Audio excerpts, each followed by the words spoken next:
It's reckoned the lives of more than 1.8 billion people could be improved by giving them access to basic financial services like loans. This week's Hands-On charts a dramatic difference a financial kickstart can make for entrepreneurs in the former communist bloc. And it checks out mangoes in Burkina Faso. Who would have thought this delicious fruit would end up in British supermarkets?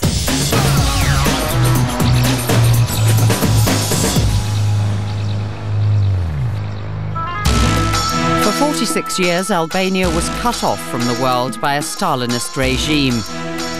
And when the Iron Curtain fell, many people were unprepared for the pitfalls of a free market.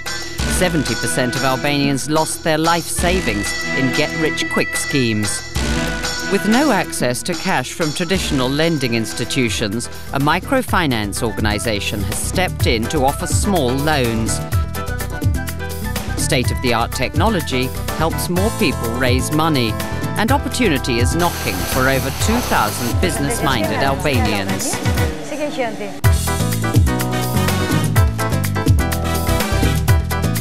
Elma Mira is the loan officer and regional manager for PSHM, an Albanian micro-lending institution. It's an affiliate of Opportunity International and specialises in providing small loans to the poor in 25 countries. PSHM Albania is the first such organisation to introduce personal digital assistants, or PDAs, for their loan officers in a pilot scheme funded by the Vodafone Foundation. It's hoped the time spent by loan officers on paperwork will be cut by a third. Elma and her colleagues have been trained to get the most from their PDAs, so they can spend more time out of the office and kick-start even more of the country's businesses. So, I have information for more than 185 clients in here. Every kind of report I want. So when I go to a client, I just open this thing. I click out any information I want from, and I save my time, client's time. I don't interrupt the other people in the office to give me the information needed. One of Elma's clients has used the loan to upgrade her second-hand clothes business.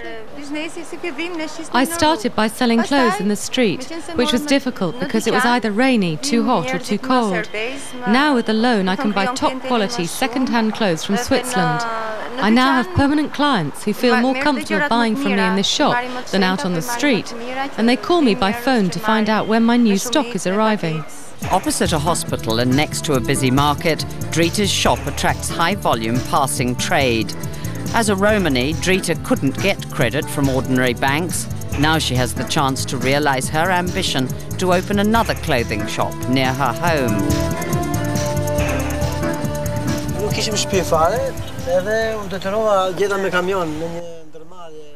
I used to live in this small worker's hut, which I bought for $800 to live in with my wife.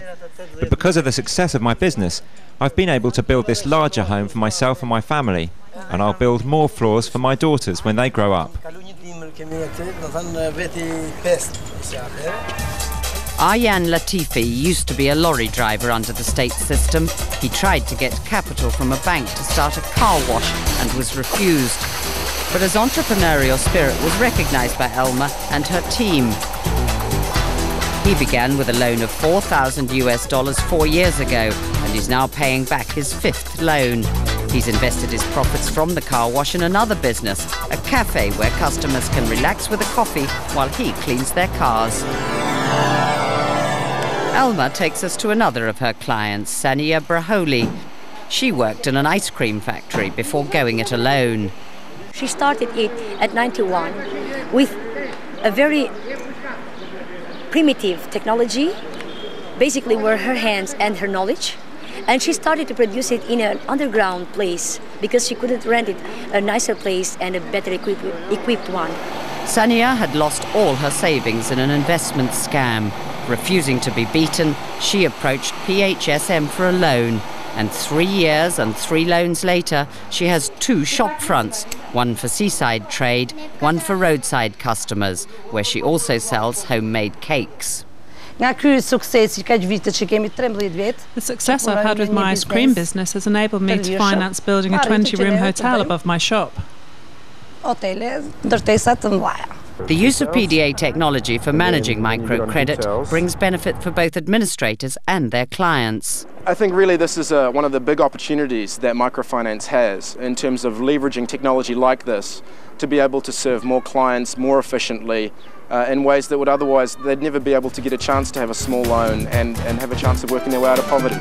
So I think this is a really powerful tool, and it has a huge amount of potential.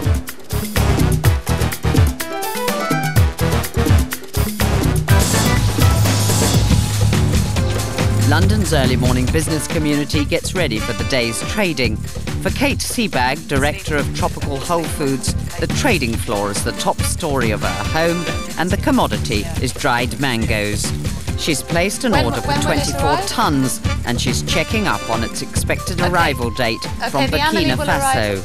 Around August 1st. Kate and her partner Adam Brett import and market fair-traded dry fruits from Africa and Asia for sale in organic food shops and supermarkets. Dried mango from Burkina Faso is one of their best sellers.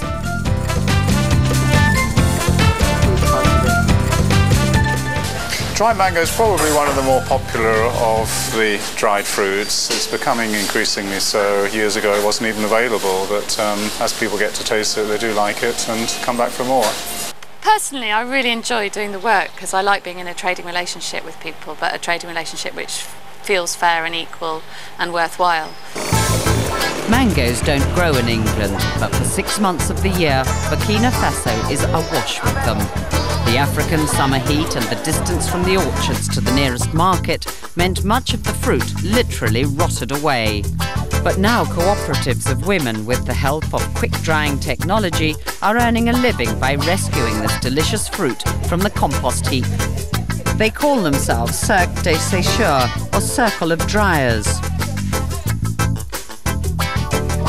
It's an association of 16 mango producers. The group acts together to seek out new markets. That's how they contacted Kate Seabag at Tropical Whole Foods in London. Charles Taguma is the association's coordinator and builds business relationships between producers in Burkina Faso and their clients in Europe.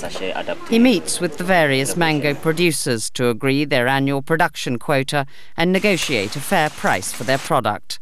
Although Burkina Faso grows a dozen different types of mango, their flavour makes Amélie and Brook Soufré the best for drying.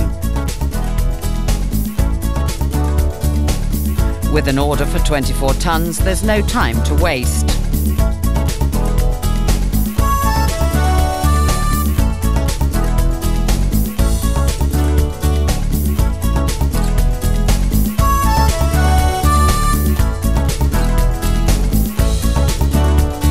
Once cool, the mangoes are weighed and packed, and after quality control, they're ready to eat.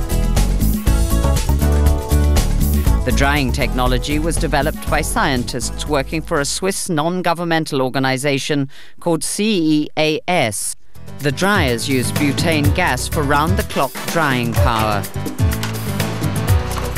There's no contamination from flies or dust, and at 24 hours to dry each batch, this dryer is quicker than solar power.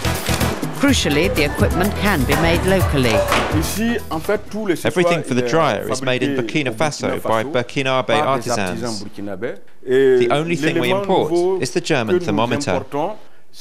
Madame Rosalie Sanou is president of her mango production group in Banfora in the southwest of the country. She's bringing up her 6 children alone. I've gained such a lot from this work. I'm able to put my kids through school, put food on the table, and provide clothing for them and myself.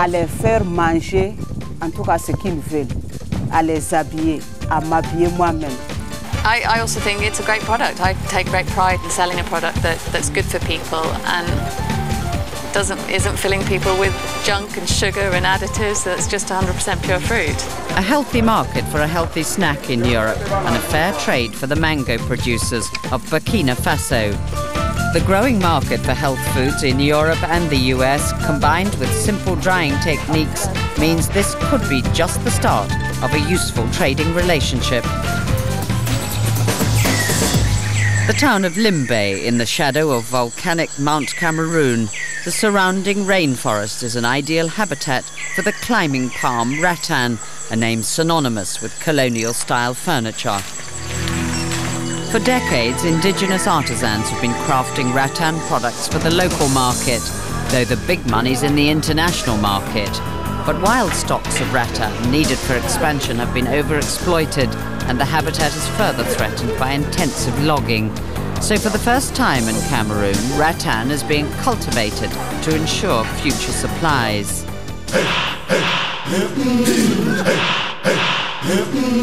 The international rattan trade is worth $6.5 billion a year, but only a small proportion of that is in West and Central Africa. Asia is the main supplier. International rattan expert Dr. Terry Sunderland has just completed a study funded by Britain's Department for International Development, DFID, to see if wild rattan can be grown from seed to boost commercialisation of this flexible asset. It's one of these products that is going to continue to be exploited. It's becoming increasingly important certainly in the national trade, and I think that Africa could possibly play a significant part in supplying some of these developing Western markets. Seeds were planted around the base of established rubber trees to support the young rattan. The palms are now 6 years old. But as you can see, they basically coppice, and they produce a number of individual stems for each particular individual. And this species in particular can produce up to 100 stems for one individual, each of which has a commercial application or can be commercially harvested. Near the capital city of Yaoundé lies the community of Oman, where for generations every household has been involved in the rattan industry. The people are skilled at working the cane. Now, as part of the DFID project, people are learning to grow it. When they bring it from the wild, they are planted just on the seed bed, and the rattans, they take about 9 months to 1 year to germinate. Then they're transplanted into the forest, where they're tended for 12 years until maturity. It's a long time to wait, but everyone is hoping it'll pay off.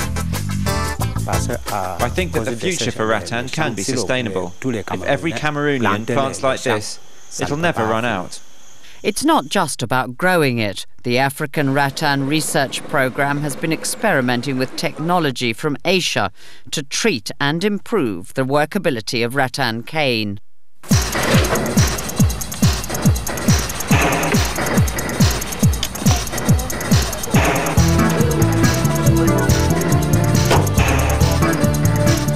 The technology here was actually introduced from Asia, where nearly all the cane that's harvested and transformed into furniture is boiled in advance, and basically gives it a much nicer luster, protects it against future insect attack, and makes it more durable and flexible in use.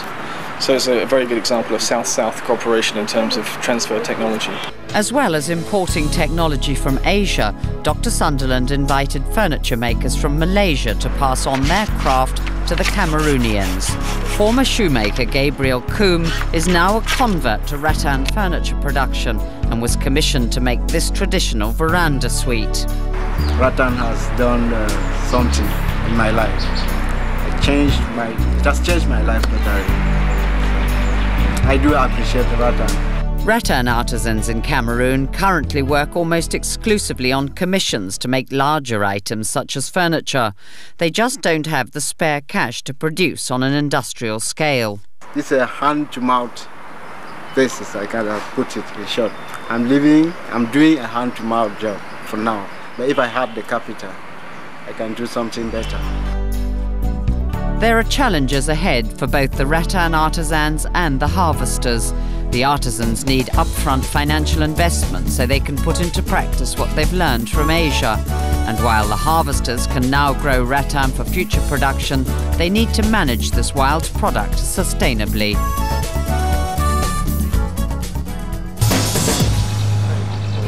Glass bottles are used the world over, and in most places they are reused as much as possible, except in Great Britain, where many manufacturers now refuse to take back bottles to save money. The result is an ever-growing mountain of glass products that have only been used once. But now an idea from the developing world that puts these bottles to good use is starting to take off.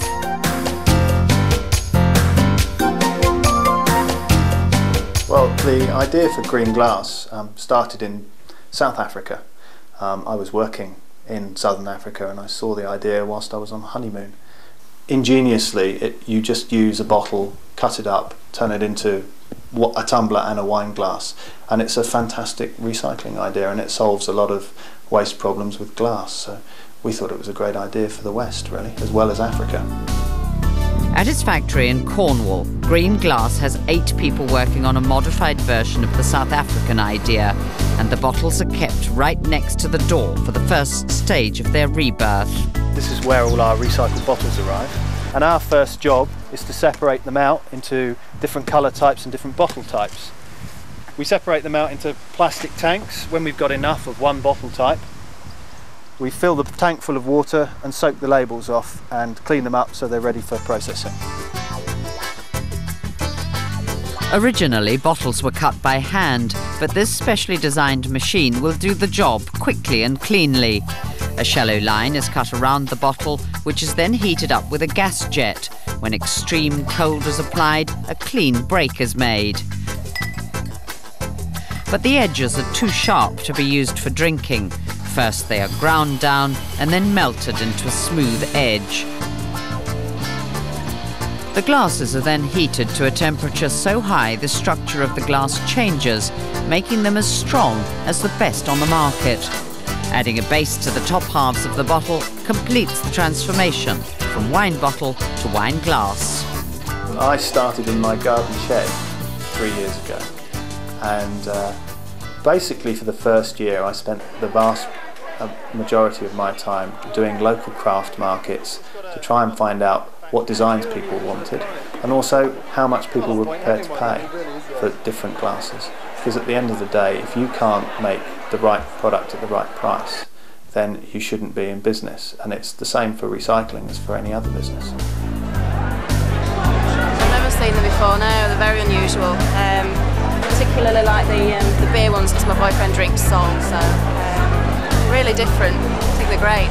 With the range of bottles on the market, there is endless scope for creativity. To cover scratches, a sandblaster is used. These frosted glasses have turned out to be more popular than clear ones. But the best-selling glasses come from the best-selling bottles. Even when they're being environmentally friendly, the British can't lose their fascination with brands. I think that a lot of people, especially in the 80s and 90s, they saw recycled products as being a bit alternative, something that hippies might buy, but not really for the mainstream. And we think that everybody should be able to buy recycled products, not because they're recycled, but because they're very, very good quality products that they would want to buy anyway. And the fact that it's recycled is a bonus. Green glass has broken the stigma of recycled goods in Britain. In fact, sales rates put most conventional businesses to shame. In 3 years, it's sold over 220,000 glasses, 100,000 of those in the last year alone. From a handful of local customers, it's now selling to shops and restaurants all over the UK and has started exports to Europe. The company works in partnership with restaurants and bars in the area in a barter arrangement. Restaurants are given a guaranteed supply of glasses, and in return, Green Glass are given their empty bottles for recycling. Although Green Glass will only ever make a small dent in the glass mountain, their huge success has shown there is a real market for recycled goods. This is a fantastic idea that's come from Africa, and we have a lot of problems in the West with waste and waste management. And I feel that there's a lot more that Africa and the developing world can teach us. An estimated 240 million of the world's poorest people depend for their livelihood on forest products other than timber. In Cameroon, pressure on the supplies of so-called non-timber forest products from fast-disappearing forests is building. Now one of the centres of the Consultative Group on International Agricultural Research, CGIAR, has stepped in to offer guidance to forest dwellers on how to improve their marketing skills and make money from this natural storehouse.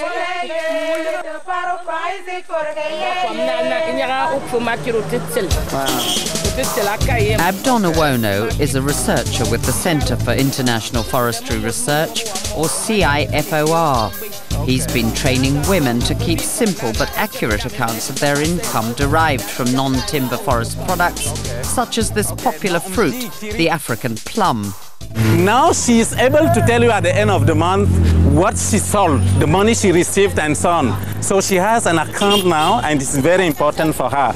On Friday I bought some African plums for 40,000. I sold them in 2 days and I received 45,000 for them. So her business made 5,000 Central African francs profit in 2 days. That's about $10. But business is not just about accounts. It's important to attract customers with a display of produce. There is a good technique of displaying. It is not an hazard, because she would like to attract the customers. And the way she put it, she tried to put it clean in such a way that somebody who is passing will come and buy. So we can say that she's doing a modern trade. Non-timber forest products include nuts and fruits, barks and chew sticks, medicines and aphrodisiacs. All are potential money spinners. But they're being overexploited, so forest dwellers are being shown the benefits of planting as well as picking. Some were a little sceptical at first. They say, this guy is not serious. We can't plant those things. We receive them from God. People could not put in their mind that they can plant this as they do with cocoa, coffee and so on. Under the project's guidance, this farm, close to a former cocoa plantation, is now owned and managed by a group of women.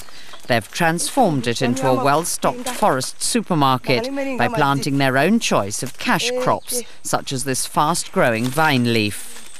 Zozel Mibilong, the leader of the group, is gathering firewood and ingredients for her family's evening meal. She's also collecting bunches of the highly valued leaf known locally as eru to be sold to a specialist trader. By selling eru and other forest products, she now has money set aside for her children's schooling and medical emergencies. The forest is very important for us. Without the forest, it would be impossible to live. We get cassava and vegetables from the forest, as you've seen. With the money from selling them, we can pay for schools and healthcare for our children. The forest is very important. Zozel's bunches of eru are part of this heavy consignment, making its way to the coastal market of Aidanau in southwest province. Here it's bundled into sacks to preserve freshness and sped to Nigeria, 3 hours away, where this iron-rich African delicacy is shredded and eaten raw or added to soups and stews. A wholesaler can earn up to $900 a month. Deals are struck out of sight. It's rare to see money change hands. There's also a practice of unofficial payments to local police and others. So how are deals struck? The buyers, sometimes they are not around, and the sellers are not around. They communicate by telephone, and they send their agent, they send boys who are working under them. And so these prices are already arranged before the market. Depending if the demand is high, the prices shoot up. But if the demand is low and the supply is high, the prices are bound to fall. So it's just a demand and supply issue. But there's still room for expansion. Cameroon should really, be in the forefront, in really allowing, local communities to derive more income from the forest and at the same time conserving forest resources.